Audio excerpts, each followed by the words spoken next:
Hello दोस्तों, आप सभी का स्वागत है मेरा यूट्यूब चैनल सुबह स्टडी पे।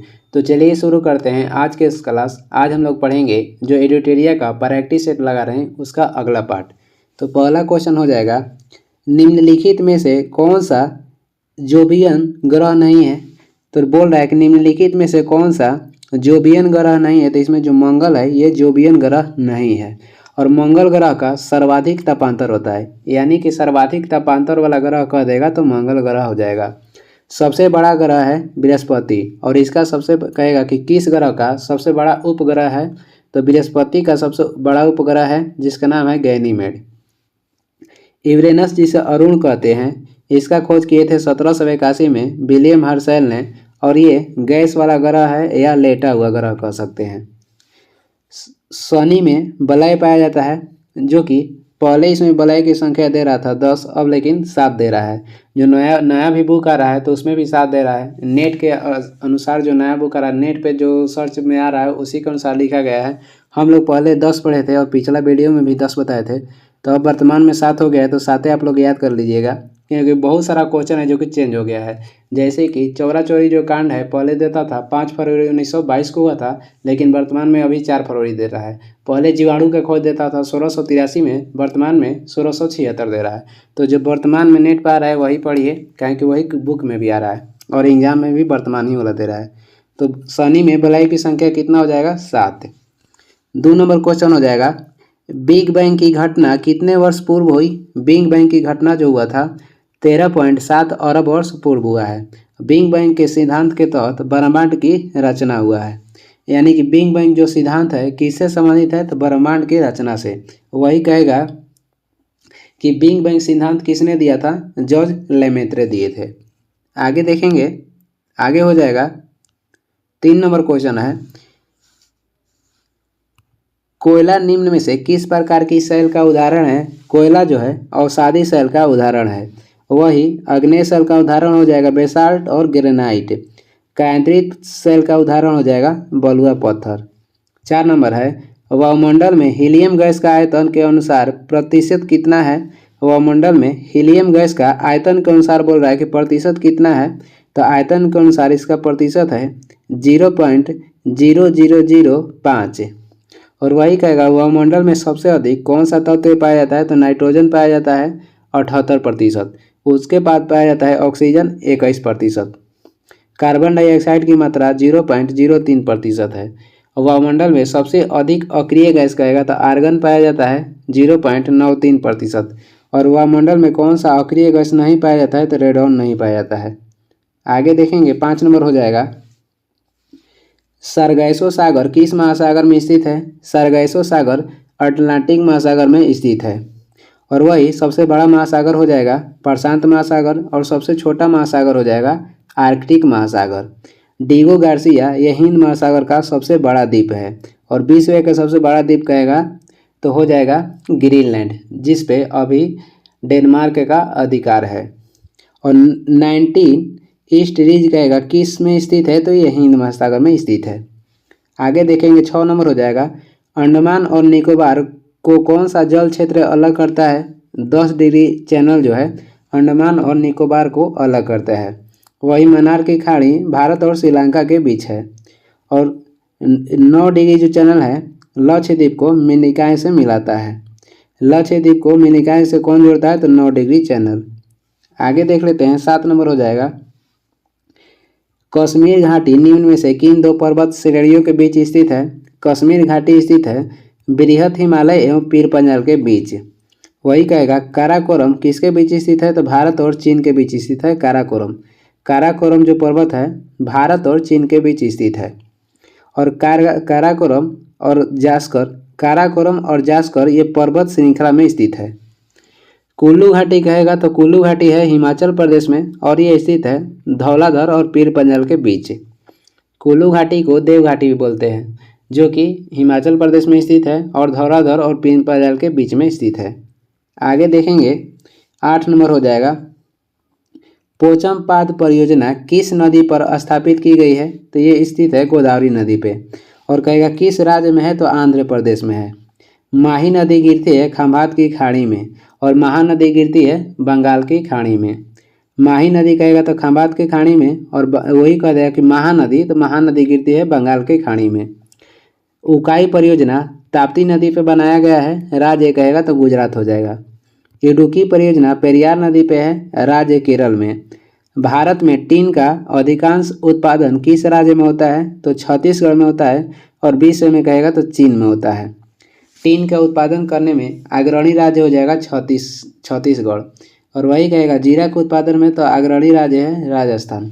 निकेल और लौह अयस्क का सर्वाधिक उत्पादन होता है उड़ीसा से, और सोना का सर्वाधिक उत्पादन होता है कर्नाटक से। आगे देख लेंगे, महावीर ने अपना पहला उपदेश किस भाषा में दिया था, यानी कि अपना उपदेश जो थे महावीर किस भाषा में देते थे, तो ये प्राकृत भाषा में देते थे, और पहला उपदेश दिए थे राजगिरी में। और महात्मा बुद्ध ने पहला उपदेश दिए थे सारनाथ में, और इनका भाषा कहेगा तो पाली भाषा में ये उपदेश देते थे। महात्मा बुद्ध कहेगा सर्वाधिक कहाँ उपदेश दिए थे, सरस्वती में दिए थे। और महावीर ने पहला उपदेश दिए थे राजगिरी में, और इनकी भाषा कहेगा तो प्राकृति थी। शुंग शासकों ने अपनी राजधानी कहाँ स्थापित की थी, शुंग शासक अपनी राजधानी विदिशा में स्थापित किए थे। सातवाहन वंश की राजधानी कहेगा तो प्रतिष्ठान हो जाएगा। वही बजी जो जनपद है इसका राजधानी वैशाली था, और मगध साम्राज्य का राजधानी राजगिरी या गिरिब्रिज था। वही जो 16 महाजनपद है कहेगा इसका उल्लेख कहाँ मिलता है, तो 16 महाजनपदों का उल्लेख कहेगा तो अंगुत्तर निकाय में मिलता है, ये बौद्ध धर्म का है। वही कहेगा कि 16 महाजनपद का उल्लेख जैन धर्म के किस में मिलता है, तो भगवती सूत्र में। 16 महाजनपद का उल्लेख मिलता है बौद्ध धर्म में कहेगा तो अंगुत्तर निकाय में, जैन धर्म में कहेगा तो भगवती सूत्र में। आगे देख लेंगे, चेदी वंश का संस्थापक कौन था, तो चेदी वंश के संस्थापक थे महामेघवाहन। और वही कहेगा खारवेल कहाँ के शासक थे, तो ये कलिंग के शासक थे। वासुदेव कौन वंश के संस्थापक थे, सिमु कहेगा तो सातवाहन वंश के संस्थापक थे। आगे देख लेंगे, 13 नंबर है, प्रथम हुण आक्रमण किसके समय में हुआ था, प्रथम हुणों का आक्रमण हुआ था स्कंदगुप्त के समय। प्रथम गुप्त शासक कहेगा कि प्रथम गुप्त शासक कौन थे जो कि महाधीराज की उपाधि धारण किए थे, तो हो जाएंगे चंद्रगुप्त प्रथम। चंद्रगुप्त द्वितीय के नवरत्नों में सर्वाधिक प्रसिद्ध थे कालिदास। और वही समुद्रगुप्त को भारत का नेपोलियन कहा जाता है, या इन्हें कविराज भी कहा जाता था। महमूद गजनबी ने सोमनाथ मंदिर पर कब आक्रमण किया था, तो ये किए थे 1025 ईस्वी में, और उस समय वहाँ के शासक थे भीम प्रथम। महमूद गजनबी ने भारत पर 17 बार आक्रमण किए थे। आगे देखेंगे, अजमेर में 2.5 दिन का झोपड़ा मस्जिद का निर्माण किसने करवाया था, तो ये करवाए थे कुतुबुद्दीन ऐबक ने, और इनकी राजधानी कहेगा तो लाहौर थी। और इन्होंने दास वंश जिसे गुलाम वंश भी बोलते थे, इनका स्थापना किए थे, और कुतुब मीनार के निर्माण इन्होंने ही करवाया था। इल्तुतमिश ने अपनी राजधानी दिल्ली बनाई थी, और इन्होंने चालीसा दल के स्थापना किए थे, जिसे बाद में बलबन ने समाप्त कर दिए। बाजार नियंत्रण की शुरुआत कहेगा तो अलाउद्दीन खिलजी किए थे, और ब्राह्मण पर भी कर लगाने की शुरुआत किसने किया था, तो फिरोज शाह तुगलक किए थे। आगे देखेंगे, 16 नंबर क्वेश्चन हो जाएगा, सल्तनत काल का वह शासक जिसने खम्स नामक कर से कोई हिस्सा नहीं लिया, तो वह शासक था सिकंदर लोदी, और इनका मूल नाम कहेगा तो निजाम खां था। दीवान ए खैरात की स्थापना किए थे फिरोज शाह तुगलक। वही दीवान ए कोही की स्थापना किए थे मोहम्मद बिन तुगलक, जो कि एक कृषि विभाग था। और बहलोल लोदी लोदी वंश के संस्थापक थे, और लोदी वंश के अंतिम शासक कहेगा तो इब्राहिम लोदी हो जाएंगे। आगे देख लेंगे, सरहिंद का युद्ध कब हुआ था, सरहिंद का कहेगा युद्ध कब हुआ था, तो हुआ था 1555 ईस्वी में। इसी युद्ध में हुमायूं अपनी दूसरी बार शासन प्रारंभ किए। चौसा के युद्ध हुआ था 1539 ईस्वी में, जो कि हुमायूं और शेरशाह सूरी के बीच हुआ था। 1541 ईस्वी में शेरशाह ने पटना शहर के स्थापना किए थे।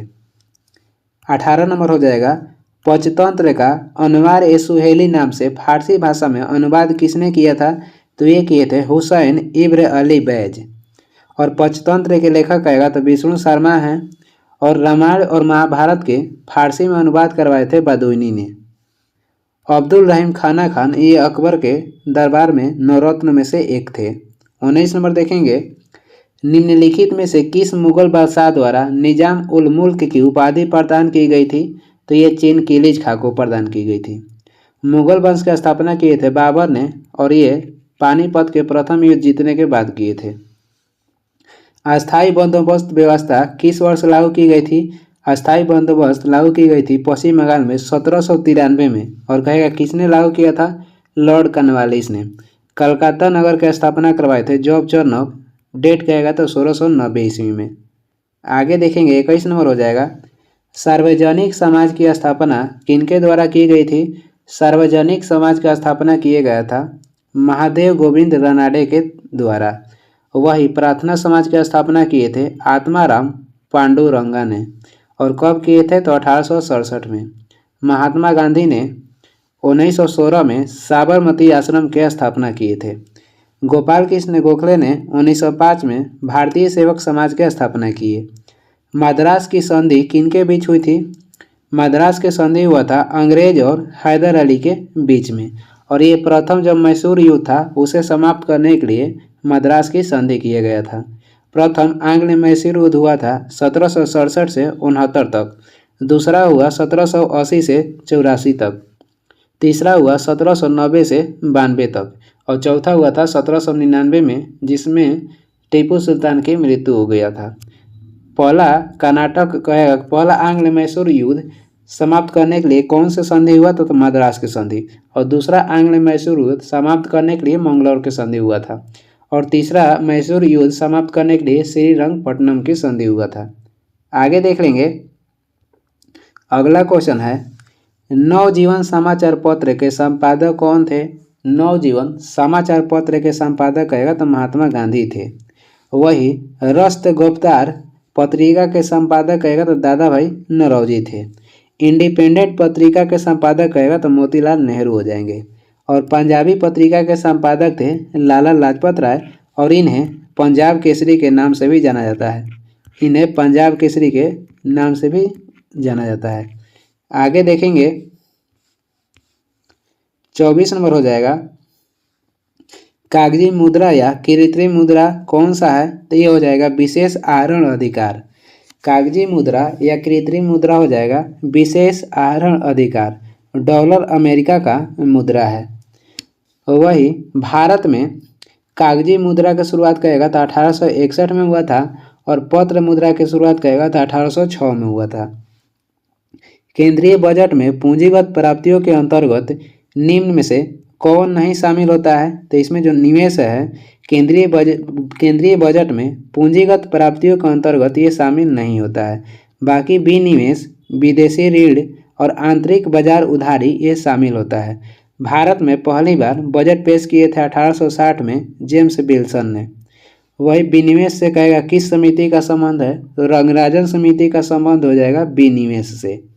आगे देख लेंगे, सिकंदर की मृत्यु के बाद भारत ने अपनी गर्दन से दास्ता का जुआ उतार फेंका, साथ ही अपने गवर्नरों की हत्या कर दी। इस मुक्ति युद्ध का नायक सेंड्रोकोटस था। यह कथन चंद्रगुप्त के विषय में किसने लिखा था? तो ये लिखे थे जस्टिन ने।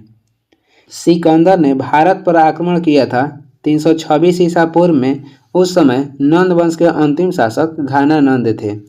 और कहेगा कि बीतस्ता का जो युद्ध था किस नदी पे लड़ा गया था? बीतस्ता का युद्ध लड़ा गया था झेलम नदी पे। और किसके बीच? तो सिकंदर और पोरस के बीच। और सिकंदर के सेना कहेगा किस नदी को पार करने से इनकार कर दिया था? तो ब्यास नदी के पार करने से इनकार कर दिया था। सिकंदर के सेनापति कहेगा कौन था? तो सेल्यूकस निकोटर थे। और वही सिकंदर के जल सेनापति कहेगा तो निर्याकस हो जाएंगे। वैसे कहेगा केवल सेनापति कौन था? तो सेल्यूकस निकोटर था। और जल सेनापति कहेगा तो निर्याकस हो जाएंगे। आगे देखेंगे 27 नंबर क्वेश्चन है, जब कोई देश अपनी मुद्रा का अवमूल्यन करता है तो इसका प्रभाव होता है। तो इसका प्रभाव ये होता है कि निर्यात सस्ता हो जाता है और आयात जो है महंगा हो जाता है। निर्यात सस्ता हो जाता है, आयात महंगा हो जाता है। भारत ने अपने मुद्रा का अवमूल्यन 3 बार किया है। पहली बार किया था 1949 में, और दूसरी बार किया था 1966 में, और तीसरी बार किया था 1991 में। आगे देखेंगे, अगला क्वेश्चन है, आज़ादी के बाद से अब तक कितनी बार भारतीय रुपये का अवमूल्यन किया गया है? तो 3 बार किया गया है। और 1991 में भारतीय मुद्रा का 2 चरण में अवमूल्यन किया गया था। 1991 में भारत का आर्थिक वर्ष घोषित किया गया था। आगे देख लेंगे, विदेशी मुद्रा भंडार के अंतर्गत शामिल होते हैं। विदेशी मुद्रा भंडार के अंतर्गत शामिल होता है विशेष आहरण अधिकार, जिसे एसडीआर कहते हैं, आईएमएफ के पास रिजर्व कोष, स्वर्ण भंडार और विदेशी परिसंपत्तियां। भारत की विदेशी मुद्रा का अभिरक्षक कहेगा कौन है? तो ये हो जाएगा आरबीआई। वर्तमान में आरबीआई के अध्यक्ष हैं शक्तिकांत दास। आगे देखेंगे, 30 नंबर क्वेश्चन हो जाएगा, भारत में ऊनी वस्त्र की पहली मिल कहाँ स्थापित किया गया था? तो पहले स्थापित किया गया था ऊनी वस्त्र का मिल कानपुर में। अमृतसर का संधि कहेगा तो 1809 में हुआ था, और ये किसके बीच हुआ था? तो ईस्ट इंडिया कंपनी और रंजीत सिंह के बीच में हुआ था। वही कहेगा कि भागलपुर का पहला नाम क्या था? तो भागलपुर का पहला नाम था अंग, जिसकी राजधानी हो जाएगी चंपा। संसदीय शासन प्रणाली की प्रमुख विशेषता है, संसदीय शासन प्रणाली की प्रमुख विशेषता हो जाएगा दोहरी कार्यपालिका और विधायिका एवं कार्यपालिका के मध्य सामंजस्यपूर्ण संबंध। संसदीय प्रणाली जो भारत में लिया गया है, ये ब्रिटेन के संविधान से लिया गया है, और नागरिकता भी कहेगा तो ब्रिटेन के संविधान से लिया गया है। आगे देख लेंगे, निम्न में से कौन सा कथन मूल अधिकारों के संबंध में सही है? तो ये हो जाएगा, ये असीमित नहीं है, और ये वाद योग्य होते हैं, और ये अस्थाई नहीं है। ये सभी हो जाएगा। मौलिक अधिकार के कहेगा उल्लेख किस में है? यानी कि मूल अधिकार का उल्लेख किया गया अनुच्छेद 12 से 35 तक। भारत में मूल अधिकार अमेरिका के संविधान से लिया गया है। आगे देख लेंगे, 33 नंबर क्वेश्चन हो जाएगा, एक अनुच्छेद जिसके बिना संविधान अर्थविहीन है, यह संविधान की आत्मा और हृदय भी है। भीमराव अंबेडकर का यह कथन किस अनुच्छेद से संबंधित है? तो यह अनुच्छेद है 32। अनुच्छेद 32 के तहत ही सर्वोच्च न्यायालय 5 प्रकार के रिट जारी करता है, और वही उच्च न्यायालय कहेगा तो अनुच्छेद 226 के तहत। अनुच्छेद 14 में है कानून के समक्ष समानता, और वही अनुच्छेद में 15 में है जाति, धर्म और लिंग के आधार पर भेदभाव का उल्लेख किया गया है। अनुच्छेद 40 के तहत पंचायती राज का गठन है। आगे देखेंगे, 34 नंबर हो जाएगा, निम्न में से कौन कौन लोकसभा और राज्यसभा की संयुक्त बैठक बुला सकता है? तो लोकसभा और राज्यसभा की संयुक्त बैठक बुलाता है राष्ट्रपति, और इसका अध्यक्षता करता है लोकसभा के अध्यक्ष। अभी तक संयुक्त बैठक 3 बार बुलाया गया है। पहली बार 1961 में, दूसरी बार 1978 में, तीसरी बार कहेगा तो 2002 में। पहली बार बुलाया गया था दहेज विषय पर बात करने के लिए, और दूसरा का विषय था बैंकिंग, और तीसरा का विषय था आतंकवाद। आगे देखेंगे, 35 नंबर क्वेश्चन हो जाएगा, भारतीय संविधान के किस अनुच्छेद के अंतर्गत महान्यायवादी की नियुक्ति की जाती है? तो अनुच्छेद हो जाएगा अनुच्छेद 76 के तहत भारतीय संविधान में महान्यायवादी का नियुक्ति किया जाता है। और भारत सरकार का कहेगा पहला सलाहकार कौन होता है? तो महान्यायवादी होता है। वर्तमान में आर वेंकटरमन भारत के महान्यायवादी हैं, और पहला महान्यायवादी कहेगा तो MC सीतलवाड़ हो जाएंगे। और कैग की नियुक्ति अनुच्छेद 148 के तहत की जाती है, नियंत्रक एवं महालेखक परीक्षक का। आगे देखेंगे, 36 नंबर हो जाएगा, भारत की संचित निधि से धन निकालने के लिए निम्न में से किसका अनुमोदन अनिवार्य है? संचित निधि से धन निकालने के लिए आपको संसद का अनुमोदन लेना पड़ेगा, और वही कहेगा कि संचित निधि का उल्लेख किस अनुच्छेद में है? अनुच्छेद 266 में। और आकस्मिक निधि से धन निकालने के लिए आपको राष्ट्रपति से अनुमोदन लेना पड़ेगा, और आकस्मिक निधि का उल्लेख किया गया है अनुच्छेद 267 में। प्रधानमंत्री की नियुक्ति राष्ट्रपति करते हैं अनुच्छेद 75 के तहत। आगे देख लेंगे, 37 नंबर हो जाएगा, संसद की लोकलेखा समिति के अध्यक्ष की नियुक्ति कौन करता है? संसद की लोकलेखा समिति के अध्यक्ष की नियुक्ति करता है लोकसभा के अध्यक्ष। वही कहेगा कि लोक लेखा समिति अपना रिपोर्ट किसे पेश करती है, तो लोकसभा अध्यक्ष को ही पेश करती है। लोक लेखा समिति का गठन किया गया था 1921 में और इसमें लोकसभा से 15 सदस्य होते हैं, राज्यसभा से 7 होते हैं, टोटल कहेगा तो 22 होते हैं। लोकलेखा समिति को पराकलन समिति का जुड़वा बहन भी कहते हैं। निम्न में से कौन एक सदिश राशि नहीं है, तो इसमें विद्युत धारा सदिश राशि नहीं है, ये अदिश राशि है। बाकी चुंबकीय क्षेत्र, चाल प्रवणता और बल लघुण ये सब सदिश राशि हैं। सदिश राशि में परिमाण और दिशा दोनों रहता है और इसमें केवल परिणाम होता है। अदिश राशि में केवल परिणाम होता है, दिशा नहीं होता है, और वही सदिश राशि में परिणाम एवं दिशा दोनों होता है। आगे देखेंगे 39 नंबर हो जाएगा। यदि किसी वस्तु को अवतल दर्पण के वक्रता के केंद्र पर रखा जाता है तो इसका प्रतिबिंब कैसा बनेगा, तो इसका प्रतिबिंब बनेगा वास्तविक और समान आकार का। वही आगे देखेंगे 40 नंबर हो जाएगा। निम्न में से कौन अनुचुंबकीय पदार्थ है, तो इसमें जो एल्युमिनियम है ये अनुचुंबकीय है। एल्युमिनियम और ऑक्सीजन जो है ये अनुचुंबकीय पदार्थ है। अनुचुंबकीय पदार्थ वो होते हैं जो चुंबकीय क्षेत्र में रखने पर थोड़ा थोड़ा प्रक्रिया करे, उसे अनुचुंबकीय कहते हैं। और प्रतिचुंबकीय में आ जाएगा जस्ता, बिस्मथ और सोना। प्रतिचुंबकीय पदार्थ वो होते हैं जिसे चुंबकीय क्षेत्र में रखने पर थोड़ा भी रिएक्ट न करे या उसके विपरीत रिएक्ट करे।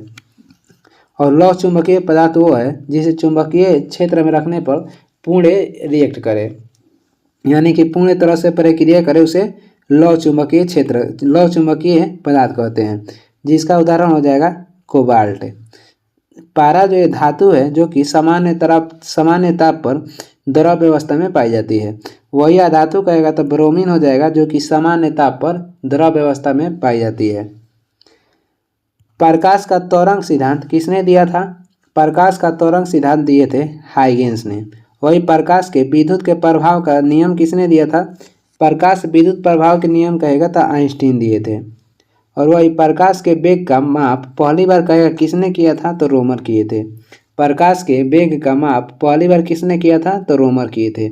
और गति का नियम कहेगा किसने दिया था? या दृश्य किरण के खोज कहेगा तो न्यूटन किए थे। आगे हो जाएगा सोलर कुकर में उपयोग किया जाता है। सोलर कुकर में अवतल दर्पण का प्रयोग करते हैं। वही डॉक्टर भी अवतल दर्पण का प्रयोग करते हैं। दंत चिकित्सक में डॉक्टर जो है अवतल दर्पण का ही प्रयोग करते हैं। साइड मिरर में उत्तल दर्पण का प्रयोग किया जाता है और वही हेड मिरर में अवतल दर्पण का ही प्रयोग करते हैं। निम्नलिखित में से कौन जर्मल सिल्वर मिश्र धातु के अवयव हैं? जर्मल सिल्वर के मिश्र धातु हो जाएंगे तांबा, जस्ता और निकिल। इसमें सिल्वर ही नहीं रहता है। नाम है जर्मल सिल्वर, लेकिन सिल्वर इसमें नहीं रहता है। वही कहेगा कि गौण धातु के मिश्र धातु हो जाएंगे तो तांबा, जस्ता एवं टीन के गौण धातु कहते हैं। तांबा, जस्ता एवं टीन के मिश्र धातु को गौण धातु कहते हैं। और तांबा, जस्ता और निकल को कहते हैं जर्मल सिल्वर। आगे देख लेंगे निम्नलिखित में से कौन सा गुण CO2 और CO से भिन्न करता है? तो ये हो जाएगा प्रकाश की उपस्थिति में जल से क्रिया।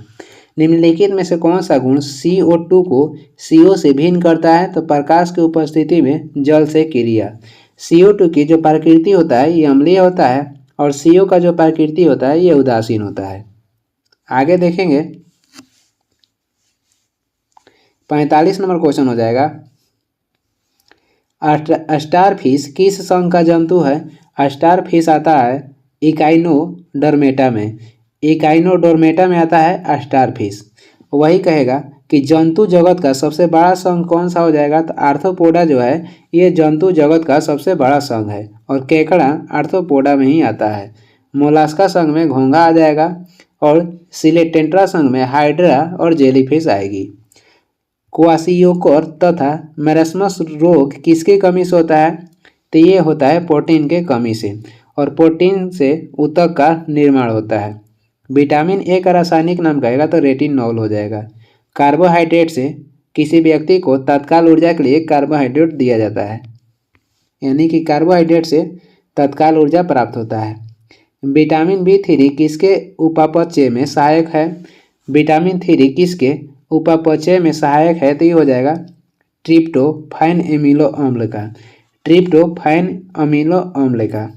विटामिन B3 का कहेगा नाम क्या है? रासायनिक नाम हो जाएगा नियासिन। विटामिन B3 का रासायनिक नाम नियासिन हो जाएगा। 48 नंबर है, मस्तिष्क का कौन सा भाग शरीर का तापक्रम नियंत्रित करता है? तो ये हो जाएगा हाइपोथैलेमस। मेडुला का कार्य है पाचन और श्वसन और रक्तचाप का नियंत्रण करना। मेडुला का कार्य पाचन, श्वसन और रक्तचाप का नियंत्रण करना। वही कहेगा कि शारीरिक गति के नियंत्रण कौन करता है? तो सेरेबेलम करता है। और वही कहेगा शारीरिक गति के नियंत्रण कौन करता है? तो सेरेबेलम करता है। और पाचन, श्वसन और रक्तचाप के नियंत्रण कहेगा तो मेडुला करता है। और मस्तिष्क का कौन सा भाग शरीर का तापक्रम नियंत्रित करता है? तो हाइपोथैलेमस हो जाएगा। आगे देख लेंगे 49 नंबर हो जाएगा, निम्न में से कौन सा हार्मोन वृद्धि रोधक पादप हार्मोन है? तो निम्न में से वृद्धि रोधक पादप हार्मोन हो जाएगा एब्सिसिक अम्ल। जिब्रेलिन जो हार्मोन है ये बौने पौधों को लंबा करता है और इसका खोज किए थे कुरुसोवा 1926 में। और वृद्धि नियंत्रण हार्मोन कहेगा तो ऑक्सिन हो जाएगा और इसका खोज हुआ था 1880 में और किए थे डार्विन ने। साइटोकाइनिन जो है ये कोशिका में विभाजन का कार्य करता है जिसका खोज किए थे 1955 में मिलर ने। 50 नंबर हो जाएगा, प्रोटीन का पाचन शरीर के किस अंग से प्रारंभ होता है? प्रोटीन का पाचन शरीर के आमाशय से प्रारंभ होता है। और वही कहेगा कि पाचन का प्रारंभ यानी खाना पचना कहाँ से प्रारंभ होता है? तो मुख से। और भोजन का अंतिम पाचन होता है छोटी आंत में। और बड़ी आंत जो है ये पानी के अवशोषण का कार्य करता है। एमिनो अम्ल से प्रोटीन का निर्माण होता है। प्रोटीन का निर्माण कैसे होता है? तो एमिनो अम्ल से, और प्रोटीन से ही ऊतक का निर्माण होता है। ये वीडियो का लास्ट क्वेश्चन था और कुछ महत्वपूर्ण वन लाइनर है जो कि देख लेते हैं। ब्रह्म समाज की स्थापना कहेगा किसने किया था? तो ये राजा राम मोहन राय किए थे 1828 में और ये कलकत्ता में किए थे। आदि ब्रह्म समाज की स्थापना कहेगा तो देवेंद्र नाथ टैगोर किए थे। भारतीय ब्रह्म समाज की स्थापना किए थे केशव चंद्र सेन ने। राजा राम मोहन राय ने आत्मीय सभा के गठन किए थे 1815 में। राजा राम मोहन राय ने वेदांत कॉलेज की स्थापना किए थे 1825 में। यंग बंगाल आंदोलन के नेतृत्व किए थे हेनरी विलियम डिरोजियो और डेट कहेगा तो 1826 में। आगे देख लेंगे, आगे हो जाएगा सत्यार्थ प्रकाश की रचना किसने किया था? दयानंद सरस्वती ने। और इनका जन्म हुआ था 1824 में। कहाँ कहेगा तो गुजरात में। स्वामी विवेकानंद ने प्रसिद्ध धर्म सम्मेलन किए संबोधित कहेगा कब किया था? तो शिकागो में किए गए थे 1893 में। स्वामी विवेकानंद ने प्रसिद्ध धर्म सम्मेलन की संबोधित कहाँ पे किए थे? तो शिकागो किए थे 1893 में। ज्ञान योग, कर्म योग और राजयोग पुस्तक के लेखक कहेगा तो स्वामी विवेकानंद हो जाएंगे। राधा स्वामी सत्संग का स्थापना कहेगा किसने किया था? तो शिवदयाल खत्री किए थे। देव समाज की स्थापना किए थे शिव नारायण अग्निहोत्री। और वेद समाज की स्थापना किए थे केशव चंद्र सेन। देव मतलब क्या हो जाएंगे? तो देवता, और देवता में कौन आते हैं? तो शिव। देव समाज की स्थापना किए थे शिव नारायण और वेद समाज के कहेगा तो केशव चंद्र सेन हो जाएगा। आगे देखेंगे, आर्य महिला सभा की स्थापना कहेगा किसने किया था? पंडित रामाबाई। और आर्य समाज के कहेगा तो 1875 में दयानंद सरस्वती किए थे। और आर्य महिला सभा का स्थापना पंडित रामाबाई किए थे। आगे देखेंगे, आगे हो जाएगा कांग्रेस, जो कि बिहार के एग्जाम के लिए सबसे महत्वपूर्ण चैप्टर है। देखते हैं, कांग्रेस का अधिवेशन हो जाएगा और स्थान, वर्ष, अध्यक्ष और विशेषता देखते हैं। कांग्रेस का स्थापना हुआ था 1885 में, जो कि कहाँ पे हुआ था? मुंबई में। और ये पहला अधिवेशन था जिसका अध्यक्षता किए थे WC बनर्जी, जिसमें 72 प्रतिनिधियों ने भाग लिया था। दूसरा अधिवेशन हुआ था कलकत्ता में और ये हुआ था 1886 में, जिसका अध्यक्षता किए थे दादा भाई नौरोजी ने। तीसरा हुआ था मद्रास में और ये हुआ था 1887 में, जिसमें प्रथम मुस्लिम अध्यक्ष बने बदरुद्दीन तैयब जी। और चौथा हुआ था इलाहाबाद में 1888 में और इसमें प्रथम अंग्रेज अध्यक्ष बने जिनका नाम था जॉर्ज यूले। आगे देखेंगे, 1896 का जो अधिवेशन था ये कलकत्ता में हुआ था और इसमें पहली बार वंदे मातरम गाया गया था जो कि राष्ट्रीय गीत था और इसका अध्यक्षता किए थे रहीमतुल्ला सयानी ने। और बनारस अधिवेशन जो कि 1905 में हुआ था और इसका अध्यक्षता किए थे गोपाल कृष्ण गोखले ने। कलकत्ता अधिवेशन 1906 का दादा भाई नौरोजी अध्यक्षता किए थे और इसमें पहली बार स्वराज्य शब्द का प्रयोग किया गया था। कांग्रेस के कलकत्ता अधिवेशन जो कि 1906 में हुआ था उसमें पहली बार स्वराज्य शब्द का प्रयोग किया गया था और जिसका अध्यक्षता किए थे दादा भाई नौरोजी ने। कांग्रेस के सूरत अधिवेशन जो कि 1907 में हुआ था और इसमें कांग्रेस का प्रथम विभाजन हो गया और इसका अध्यक्षता किए थे डॉक्टर रासबिहारी घोष ने। आगे देख लेंगे। कांग्रेस का कलकत्ता अधिवेशन 1911 में हुआ था जिसका अध्यक्षता किए थे पंडित बिशन नारायण धर ने और इसमें पहली बार जन गण मन यानी कि पहली बार राष्ट्रगान गाया गया था 1911 में कलकत्ता अधिवेशन में और जिसका अध्यक्षता किए थे पंडित बिशन नारायण धर। कांग्रेस ऐसा चैप्टर है जो कि बिहार के सभी एग्जाम में 1-2 क्वेश्चन देखने को मिल ही जाता है। कहें कि पहली बार कांग्रेस का अधिवेशन जो हुआ था बिहार में कहाँ पे और कब हुआ तो 1912 में हुआ था। ये बांकीपुर पटना के समक्ष हुआ था यानी पटना के नज़दीक में ही हुआ था और इसका अध्यक्षता कहेगा तो आर.एन. माधोलकर किए थे। कांग्रेस का लखनऊ अधिवेशन हुआ था 1916 में और इसमें मुस्लिम लीग से समझौता किया गया था और इसका अध्यक्षता कहेगा तो एच.सी. मजूमदार किए थे। और वही कहे कांग्रेस के पहली बार महिला अध्यक्ष कौन बनी थी, एनी बेसेंट बनी थी कोलकाता अधिवेशन 1917 में और ये कांग्रेस के प्रथम महिला अध्यक्ष थी। और महात्मा गांधी कांग्रेस के कहेगा कब अध्यक्ष बने तो 1924 में बने, बेलगाम अधिवेशन में बने थे। और भारतीय महिला कहेगा कांग्रेस के कौन थी तो सरोजिनी नायडू हो जाएंगी जो कि कानपुर अधिवेशन 1925 में बनी थी। पूर्ण स्वराज की मांग किया गया था कांग्रेस के लाहौर अधिवेशन में 1929 में और उस समय अध्यक्ष थे जवाहरलाल नेहरू। जवाहरलाल नेहरू जो थे कांग्रेस के 3 बार अध्यक्ष बने थे, पहली बार 1929 में, दूसरी बार 1936 में जो कि लखनऊ में हुआ था और तीसरा बार कहेगा तो 1937 में जो कि गांव में आयोजित होने वाला पहला अधिवेशन था और ये फैजपुर महाराष्ट्र में हुआ था। और वही वल्लभ भाई पटेल कहेगा तो कराची अधिवेशन का अध्यक्षता किए थे 1931 में और इसमें मौलिक अधिकार की मांग की गई थी। आगे देखेंगे खुदीराम बोस की फांसी कब दिया गया था तो ये दिया गया था 11 अगस्त 1908 को और सबसे कम उम्र में फांसी दिए जाने वाले ये खुदीराम बोस ही थे जिनको बहुत ही कम उम्र में लगभग 17 वर्ष की उम्र में फांसी दिया गया था। राजेंद्र लाहिड़ी को फांसी दिया गया था कब 17 दिसंबर 1927 में और ये गुंडा। राम प्रसाद बिस्मल को फांसी दिया गया था 1927 में, कहाँ पे तो गोरखपुर में। राजेंद्र लाहिड़ी को दिया गया था गोंडा में। अशफाक उल्ला खां को फांसी दिया गया था 1927 में फैजाबाद में। ये सब जो थे ट्रेन एक्शन डकैती तो जो था उसमें संबंधित थे। मदन लाल धिंगरा को फांसी दिया गया था 1909 में और कहेगा इन्हें किस लिए फांसी दिया गया था तो इन्होंने कर्नल वायली की हत्या किए थे। आगे देखेंगे मास्टर दा के नाम से प्रसिद्ध सूर्य सेन को फांसी कब दिया गया था तो इन्हें दिया गया था 12 जनवरी 1934 में। ये वीडियो का लास्ट क्वेश्चन था और लास्ट तक देखने के लिए धन्यवाद। वीडियो पसंद आ रहा तो लाइक कर दीजिएगा और चैनल पर नए हैं तो सब्सक्राइब भी कर दीजिएगा।